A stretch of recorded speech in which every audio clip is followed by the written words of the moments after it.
Hello दोस्तों। तो आज की इस वीडियो में आप लोगों का एक बार फिर से बहुत बहुत स्वागत है। आप देख रहे हैं डिटेक्टिव डायरीज और मैं हूं आपका होस्ट एंड दोस्त कॉनन पार्कर। तो आज है एपिसोड 17 द नॉकिंग डोर। तो चलिए अब कहानी में आगे बढ़ते हैं। एक दिन संडे को दोपहर को मैं जब सो रही थी, मेरे दरवाजे पर किसी ने खटखटाया। दरवाजा खोलने पर कोई नहीं था, पर नीचे फर्श पर एक मोमबत्ती जल रही थी। मुझे हैरानी हुई कि ऐसा कौन कर सकता है। मैंने मोमबत्ती बुझाई और पास में रखे कचरे के डब्बे में मोमबत्ती को फेंक दी। दरवाजा बंद करके फिर से सोफे पर आकर लेट गई। कुछ समय बाद फिर से किसी ने दरवाजा खटखटाया। मैंने फिर से दरवाजा खोला और पिछली बार की तरह इस बार भी कोई नहीं था, और इस बार भी फर्श पर फिर से मोमबत्ती जल रही थी और किसी ने मोमबत्ती के पास रंगोली से लिख दिया था कि बुझाना मत। इस बार मैं डर गई। दरवाजा जोर से बंद करके सोफे पर सिकुड़ कर लेट गई और मन हल्का करने के लिए टीवी पर गोविंदा की फिल्म लगा दी। फिर से किसी ने दरवाजा खटखटाया। मैंने नहीं खोला। फिर घंटी बजी। मैंने फिर भी नहीं खोला। फिर कोई जोर जोर से दरवाजे को पीटने लगा।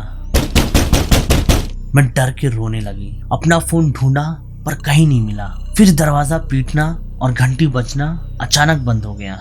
कुछ 30 मिनट के बाद मैंने सोचा कि इसमें डरने की क्या बात है, किसी मेरे दोस्त ने कुछ प्रैंक किया होगा। मैंने हिम्मत जुटाई, दरवाजा खोला ये सोचकर कि अब तो आधा घंटा बीत चुका है और कोई नहीं होगा। दरवाजा खोलते ही मेरी आंखों के सामने पापा के एक दोस्त खड़े मुस्कुरा रहे थे। नीचे मोमबत्ती अभी भी जल रही थी। मैं पूरी तरह डर गई थी क्योंकि पापा के वो मित्र 15 साल पहले ही गुजर चुके थे। फिर मैं जोर से चिल्लाई। उसके बाद किसी ने मेरे सर पर हाथ फेरा। मेरी नींद टूट जाती है और पास में मेरे मम्मी को मैंने बैठा हुआ पाया। अब मेरी आंखों से आंसू निकल गए और अपनी मम्मी से मैं लिपट गई। बहुत बुरा सपना था। मेरी मम्मी को सब बताया। फिर उन्होंने एक चौंका देने वाली बात बताई कि उसी दिन उन अंकल का 15वां श्राद्ध था और मुझे ये बात भी नहीं मालूम थी। मैंने काफी सोचा कि कहीं वो अंकल मुझसे बात करने की कोशिश तो नहीं कर रहे। क्या वो सच में मुझसे मिलने आए थे? आखिरकार मेरा नाम उन्होंने ही 30 साल पहले रितिका रखा था।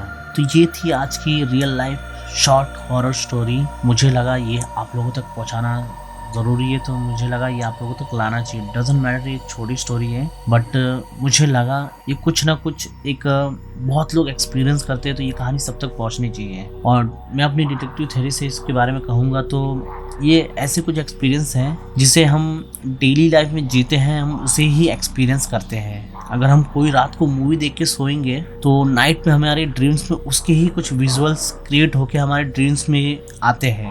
ये भी कुछ वैसा ही है कि जो हमारे करीबी होते हैं वो हमें कभी ना कभी दूर होने के बाद दिख ही जाते हैं। तो इस तरीके से ये इंसिडेंट काफ़ी लोगों के साथ हुए हैं। तो इस इंसिडेंट के बारे में आपके क्या विचार है, आप मुझे कमेंट बॉक्स में कमेंट करके ज़रूर बताइए। और आपके पास भी ऐसी कुछ हॉरर स्टोरीज या रियल लाइफ एक्सपीरियंसेस हो तो आप मुझे ज़रूर शेयर कीजिए। कमेंट बॉक्स में आपको ईमेल आईडी मिल जाएगा, आप उस पर अपनी स्टोरी शेयर कर सकते हैं। तो फिर मिलते हैं किसी दूसरी हॉरर स्टोरी में।